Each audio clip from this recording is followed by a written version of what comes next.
빠진 꿈몽도 운동, 조선전기 지식 네트워크의 비밀, 명인지와 김당, 가름이 만든 주제.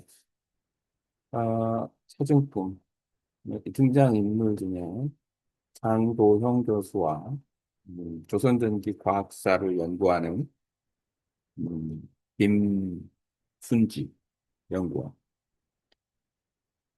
김당과 이순지 이름을 믹스해서 만든 김순지, 정인지. 그 같은 시대 같은 작업에 참여했으면서도 정인지와 김담의 관계는 이토록 다른 점을 보일까? 현대 연구자의 예상, 예족 판서 정인지 실무학자 김담의 수직적 관계, 숨겨진 단서, 몽유도 원도 21인의 찬문의 동시 등장. 뭐 굳이 연결을 시키자면 그런데 세종시대 지식 네트워크의 작성. 일단 중요한 부분 중에 하나는 세종과 정인지는 아주 절친 정도 되지 않을까 생각이 들어요. 그러니까 정인지가 나중에 수양대군, 세조가 되는 수양대군한테 반말도 하고, 뭐, 야, 이놈아, 이렇게 얘기할 정도인 거죠. 왜냐, 정인지와 세종은 한 살 차이였고, 권, 권무라는 스승을 뒀는데, 정몽주의 제자인 권무를 스승으로 두었던 두 사람이고, 그러니까 세종도 정인지를 알고, 정인지도 세종을 알고, 승영대군을 알고, 이렇게 되는 거죠. 그래서 그런지 몰라도 아마 정인지가 다방면에 좀 수학적인 부분이라든지 이런 부분을 좀 뛰어났다, 이런 부분 알고, 알 것 같아요. 그리고 태종이 정인지를 세종한테, 음, 어, 추천했다고 얘기하는데 이미 승령대군 시절부터 세종은 정인지를 잘 알고 있었지 않았을까 이렇게 생각이 들어요. 왜냐하면 정인지가 아주 어렸을 때 성균관에 들어가고 또 19살인가 이때 과거에 급제를 하니까 태종 시기에 이미 벼슬을 하고 있었습니다. 그리고 세종인 충녕은 뭐 그 당시에는 공부만 하는 서생이었겠죠. 그러니까 대군 삼왕자인 거죠. 그랬다가 이제 세종이 1400 실제 주기년은 19년 같아요. 1419년에 즉위를 해서 그 이후부터 이제 정인지가 이제 아주 고공행진을 쭉 끝까지 물론 이제 단종 시기에 정인지가 황보인하고 이렇게 티격태격 하는 부분이 있긴 있는데 그건 또 계유정난과 연관된 얘기니까 또 그렇고 어쨌든 그렇습니다. 다시 이제 1447년 몽유도 원도로 또 온다 그러면 몽유도 원도 천시차문을 쓴 사람들 중에서 서로 이렇게 네트워크가 연결이 되는 사람들이 많아요. 예를 들어 박연하고 성균사의 최수? 성균사에는 성균 유생한테 음악을 가르치는 음악 선생님이었다. 이렇게 기록에 나와요. 그것처럼 이렇게 연관이 되고. 그리고 지금처럼 정인지와 김담이 서로 연관이 된다. 근데 김담은 사실 똑똑한 사람인 것 같아요. 아버지가 현감을 지냈고, 형제가 둘이 벼슬을 동시에 과거에 급제해가지고 벼슬을 부렸는데, 김담이 과거에 급제를 하는데 1435년에 근데 병과에 급제를 한다는 게 이제 조금 문제인 거죠. 예를 들어서 과거에는 갑, 을, 병 있는데 아마 병과 같은 경우가 조금 뭐 이렇게 기술직 뭐 그런 의미가 좀 큰 것 같아요. 갑 같은 경우에는 조금 더그 관료 이쪽이고 을도 마찬가지인 것 같고 뭐 그 좀 자세한 내막은 알아야 되는데 어쨌든 김담은 1435년에 급제를 해서 근데 그 시기에 과거에 급제하는 사람들이 대부분 많아요. 김담은 1416년생으로 그 나이가 좀 한 살 더 많은 세조보다 한 살 많고 안평대군보다는 두 살 더 많고 하지만 그 시기에 1435년에 과거급제하는 집현전 학자들이 의외로 많다라는 거예요. 서경덕은 잘 모르겠고 어쨌든 성삼문, 신숙주 등이 다 그때 과거에 급제를 하니까. 근데 대신 김담은 병과니까 벼슬이 조금 낮았다 이렇게 되는 거죠.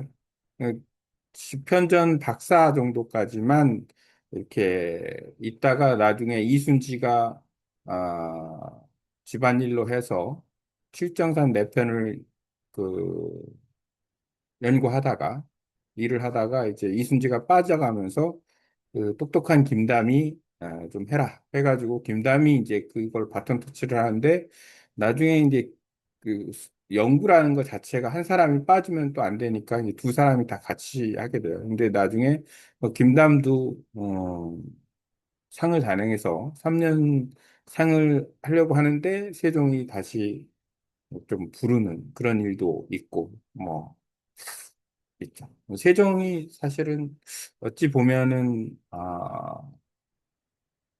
욕심이 많은 뭔가에 의욕이 많은 그런 임금이었던 것 같다라는 생각이 듭니다. 어쨌든 김담은 칠정산 내편 외편을 제작하는데 큰 역할을 하고 김담이 계산한 수리가 아주 오차가 크지 않았다. 칠성산 내편, 칠성산 외편은 뭐 아라비안 달력, 칠성산 내편은 뭐 이제 달력 체계를 연구를 하는 거죠.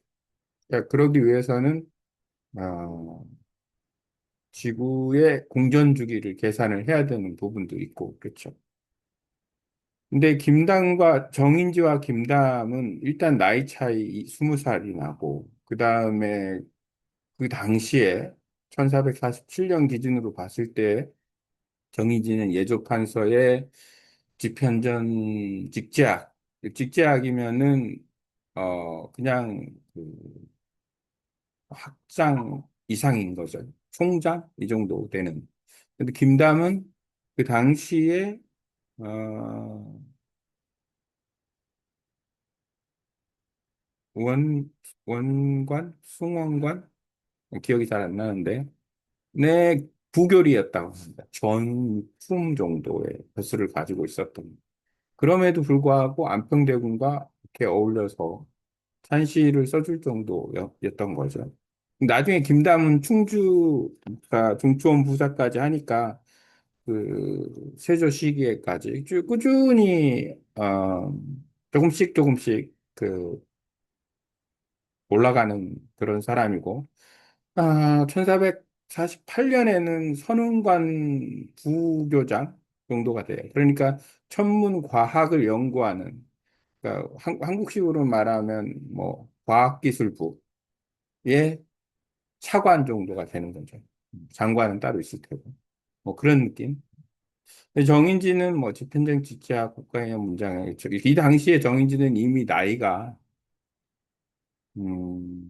47년에 나이가 52살이었고 세종이 53살 이 정도 된 것 같아요. 51살 정도.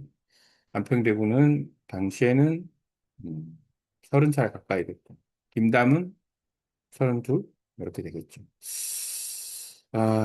정인지는 폭넓게 거시적인 법도 모든 걸 관할하는 쉽게 말하면 정인지는 과학기술부 장관 이 정도 됐겠죠. 이해조 판서의 집현전 직제학 아, 맡은 임무가 뭐 칠정산 아, 현저 과학 업무를 총괄했으니까 그렇게 봐도 될 것 같아요. 미시적 정확성. 형문과 역법은 문장과 제도로 정리되어 한다. 기록은 곧 국가에 수 있습니다. 이건 AI가 한 얘기고 계산이 틀리면 법도 또한 흔들린다. 수치와 관측이 먼저 바로서. 인담은 계산이 정확한 일종의 수학자라고 보면 됩니다. 문인이지만 수학자. 그 당시에는 세종 시기에도 뭐 딱히 우리가 보통 천문학자, 수학자, 뭐 예를 들어 물리학자 뭐 이런 개념으로 나눠지진 않으니까 과학자라는 개념이 없을 당시니까 그지? 그렇게 따지면은, 우리가 몰라서 그럴 수도 있지 않나라는 생각이 들어요. 예를 들어서, 그, 서구권에서의 수에 관련된 뭐 예를 들어서 뭐 지구의 둘레를 계산한다거나 아니면은 피타고라스 정리라든지 이런 것도 상당히 오래된 그 계산법이기 때문에 어찌 보면 사실 조선에 그 수학자, 과학자가 없다라고 우리가 인지하고 있는 거는 그만큼 우리가 역사 연구를 못해서 그렇지 않을까 깊이 있게 그 관심이 없어서 맨 역사라고 하면 왕, 태정, 태세, 운단세, 예정, 윤선, 임명선 이런 왕 족보나 외우고 뭐 임진왜란 어디하고 싸우고 뭐 사대 외교 어쩌고 저쩌고 이런 식으로 우리가 역사 공부를 하니까 어 갑자기 조선 세종 시기에 막 과학이 융성하고 김담이 수학자였었고 정인지가 수학에 능통했고 이렇게 들으면 그 당시엔 뭐 그런 수학, 과학 이런 게 그게 중요한 것도 아닌데 왜 그렇게 했을까라고 생각을 하는 것 자체가 어떻게 보면 우리가 아는 바가 없어서 배운 바가 없어서 그렇지 않을까. 있었는데 없는 것. 예를 들어서 뭐 서산에 그 현상열차 분야 지도 같은 것도 있죠. 고려말 뭐 이런 거. 그러니까 그런 부분에 대한 우리가 하여튼 내용을 잘 모른다. 같은 그 몽유도 원도의 이런 찬시 찬문을 쓴 정인지와 김담을 통해서 당시의 그 과학사 또 한번 이야기해 볼 수 있지 않나. 과학자의 수치를 수용하여 국가의 문장을 고치는 유례없는 협력의 순간이다. 어쨌든 정인지는 이제 전체적인 걸 총괄하는 사람이었다라고 볼 수가 있고 세종의 신임이 컸던 인물이니까. 그다음에 김담은 실무자라고 봐야죠. 이순지 김담. 그다음에 정약용도 있고 관측 데이터 수집 선운관의 하늘 관측. 서운관이라는 건뭐 천문 연구하는 곳, 또 뭐 지구과학 연구하는 곳. 데이터 기반 거버넌스, 역법의 문장화, 정인지 수치 수용. 정인지는 뭐 학자죠, 훌륭한. 훈민정음 해례의 서문도 쓰는. 그러니까 그렇게 서문을 쓸 정도로 세종이 그러니까 세종과 형동생 하는 사이 아니었을까라는 생각을 해봅니다. 정인지가. 국가질서 확립, 칠정산 내편 반복. 그리고 오차 계산 및 보정, 김담의 수학적 승리. 시공간을 초월한 캠퍼스의 소환. 안팽대군의 꿈을 그린 이실모의 인물이 사문을 남기는데 우주를 계산하던 등단과 국가의 목표를 세우던 점들이 포함됐다. 정인지 찬문, 등담의 찬문이 함께 존재한다. 내용을 살짝 비교해 보는 것도 재밌을 것는 같은데 그건 뭐 나중에 음, 차근차근. 단순한 문이와는 지식력도 없고 등담 실무자 정지 이론 예술과학 정치 엄격한 융합 몽유도의 참문은 단순한 문학적 감상문이 아니다. 문, 이론, 이유, 실무가 같은 교사정교의 지식 성격을 축적하는 하나의 완벽한 거버넌스 체계 세종 통합적 비전을 제시한다. 정지 이론 이상 세종의 어떤 많은 것을 도와준 사람이 정인지가 아닐까라고 생각이 들어요. 왜냐하면 우리는 절친이었을 것 같다는 생각이 듭니다. 칠정산 몽유도 원도 참문 영화적 결과물 뒷담은 이 실무 현실 1416년생이니까 오히려 뒷담은 그 안평대군과 조금 더 어울릴 수 있는 근데 병과이기 때문에 사실은 그쪽 학자들하고도 보면은 약간 뭐 기술직이라서 조금 아, 관료적인 측면에서는 조금 낮은, 그렇게 유명하지 않은 그런, 하지만, 아, 업적으로 따지면은 아주 큰 업적을 가지고 있는, 사람이다. 이렇게 보면 될 것 같네요. 정인주와 김다음은 세종이라는 중심 쭉 아래에서 완벽한 상호보완적 구조를 이뤘다. 위상을 향한 방향성과 현실을 짓는 정확성이 결합된 최고의 팀이었다. 갈라띠에 우대하다. 어,